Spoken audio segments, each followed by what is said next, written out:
Crónicas de la Congregación Caritativa de Madres de Desamparados. Capítulo 2. Después de pedir perdón a mis lectores, sujeto mi trabajo al fallo de la Santa Iglesia, mi natural inclinación a la caridad y gusto que tenía en oír sermones a la edad de 7 años, cosas feas que se me presentaban en la iglesia, mi primera confesión y comunión, ingreso en la escuela y facilidad que tenía para aprenderlo todo, juegos que tenía a la edad de 9 años, empiezo a tener oración y siento grandes deseos de ser monja, distracciones que tuve y repugnancia al estado del matrimonio. Las luces del Espíritu Santo y sus dones me asistan para que esto sirva a mayor gloria y honra de nuestro Señor, y bien de mi alma y provecho de los que lo lean. Y les pido por caridad me perdonen lo que pueda faltar, bien sea por torpeza o por ignorancia. Y alaben la gran misericordia de Dios, que no se ha desdeñado en llamar para sí a una criatura tan miserable como la que esto escribe. Perdónenme, les repito, en todo lo que falte, que será mucho, dada mi poca habilidad, instrucción e inteligencia. Mi intención es solo alabar y glorificar a Dios en todo y cumplir en lo que me han mandado. Todo esto lo sujeto a la Santa Iglesia Católica, Apostólica, Romana, que apruebe o repruebe, pues bien sé que escribo lo que no entiendo. Procuraré hacerlo con la mayor claridad y verdad que pueda y sepa. Dios sea bendito en todas las cosas. Amén. Muy niña era yo aún todavía, y ya me sentía inclinada a todo lo que era virtud, en especial a la caridad. Gozaba mucho dar limosna, y cuando llegaba algún pobre y no le daban nada, sufría yo y me quedaba desconsolada como él. Me gustaba mucho rezar y tenía devoción a muchos santos. Me aprendía muchas oraciones con solo oírlas o leerlas 2 o 3 veces, y esto aunque fuesen largas. Oía sermones con mucha atención y devoción, a mi parecer, y cuando veía que se dormían algunos, como es frecuente, a mí me parecía cosa extraña y me daba lástima de ver cómo perdían aquella buena plática y ocasión de aprovecharse para enmienda de la vida. Yo estaba tan atenta que me parece que jamás me dormí, a pesar de tener tan pocos años, que no sé si llegaría a 7. De esto no me acuerdo bien, pero sé que eran pocos.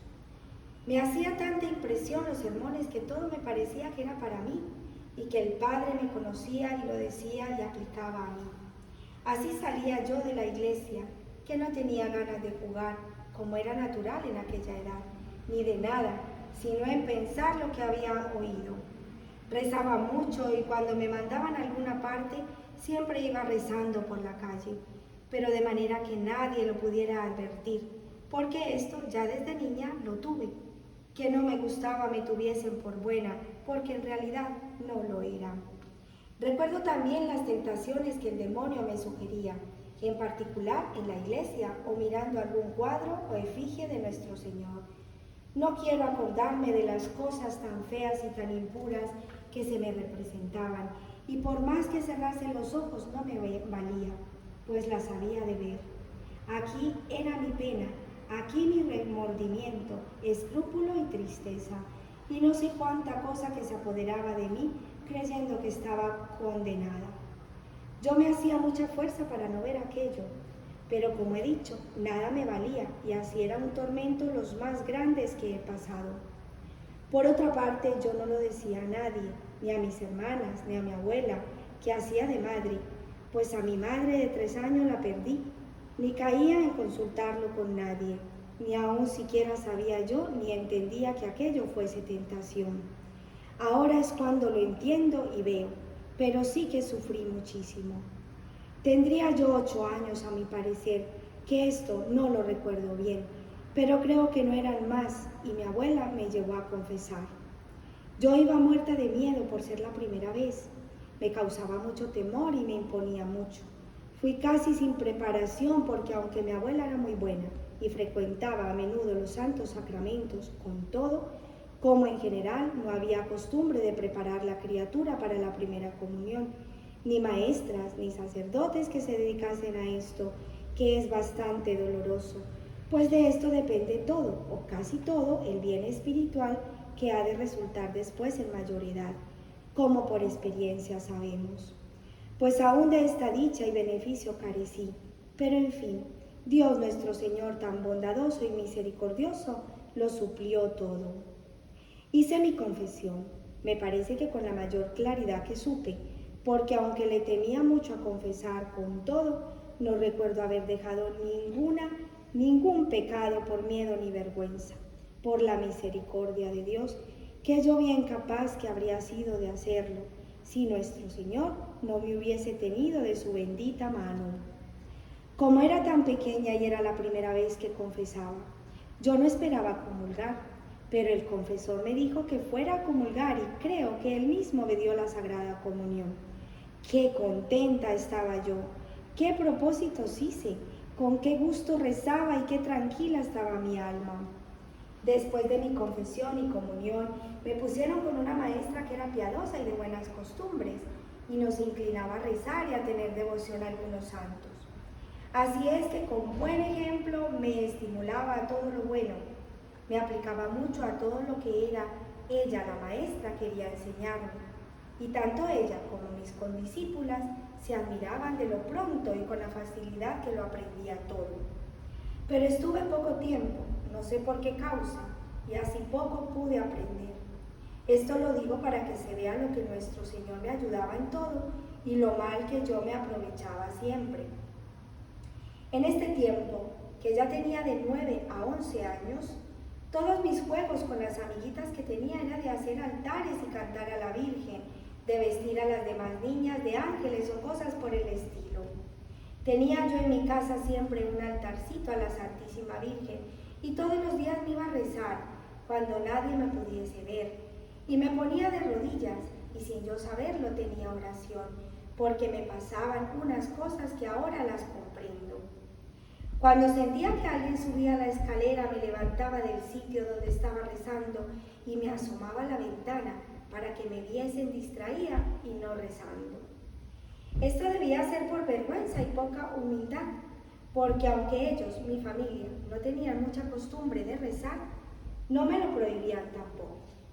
Hablo de mis hermanas, que como eran jóvenes, no les gustaba mucho rezar, que mi abuela siempre estaba rezando e iba a misa todos los días y comulgaba con frecuencia, pero parece que esto se tomaba como cosa de viejos y que no era para los jóvenes, tal era el atraso y la ignorancia en religión que había en aquel pueblo.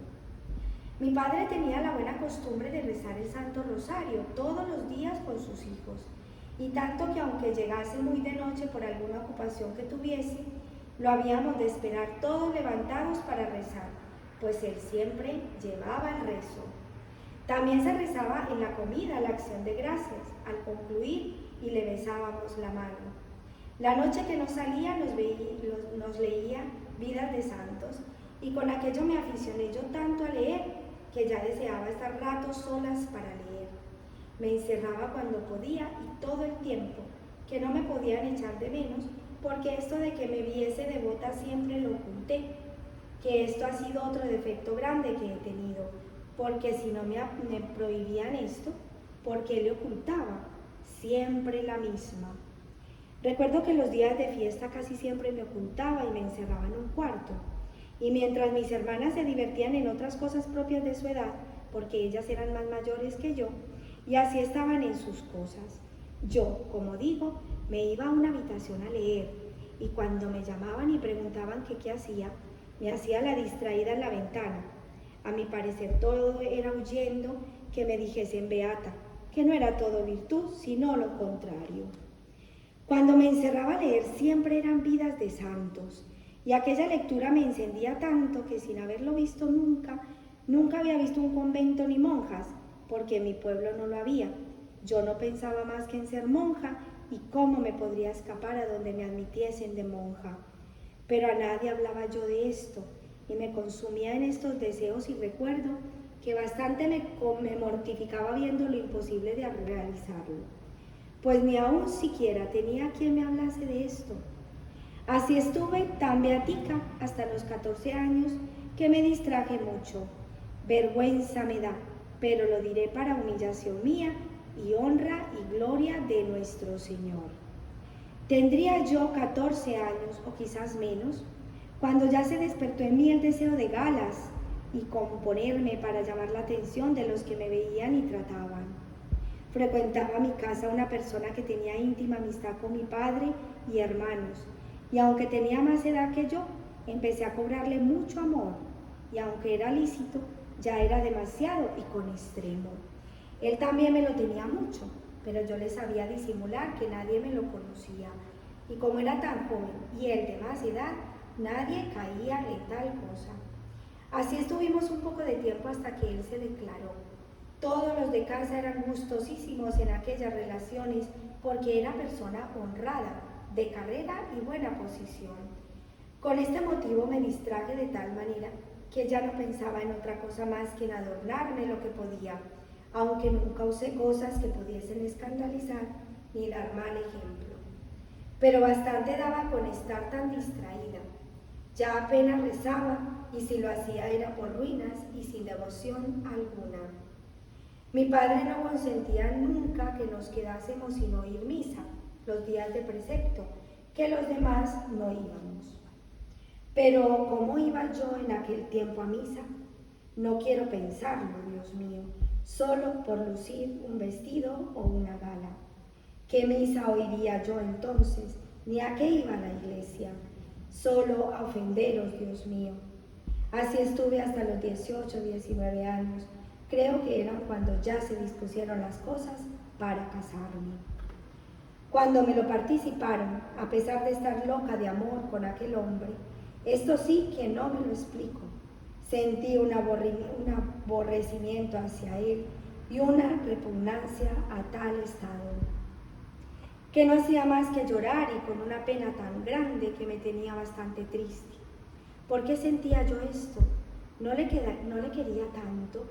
¿No iba ya a disfrutar más de cerca de aquel amor por quien tanto habría sufrido mi corazón? Pues era tal que si un día se pasaba sin verle, ya no tenía gusto para nada, ni encontraba otra cosa que me pudiese alegrar ni divertir.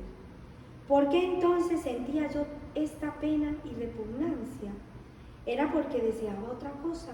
No, entonces no deseaba nada. Yo no amaba a otro hombre ni deseaba otro amor. Yo no amaba tampoco a Dios, por desgracia. Yo ya no pensaba en ser monja ni lo quería. Pues ¿por qué me pasaba todo esto? Cosa extraña en verdad, pero que hace alabar a Dios, pues a simple vista se ve que esto no era natural y que la gracia obraba en mí sin yo apercibirme. Era, Dios mío, todo esto, según lo veo ahora, que vos estabais en mí, aunque yo no estaba en vos.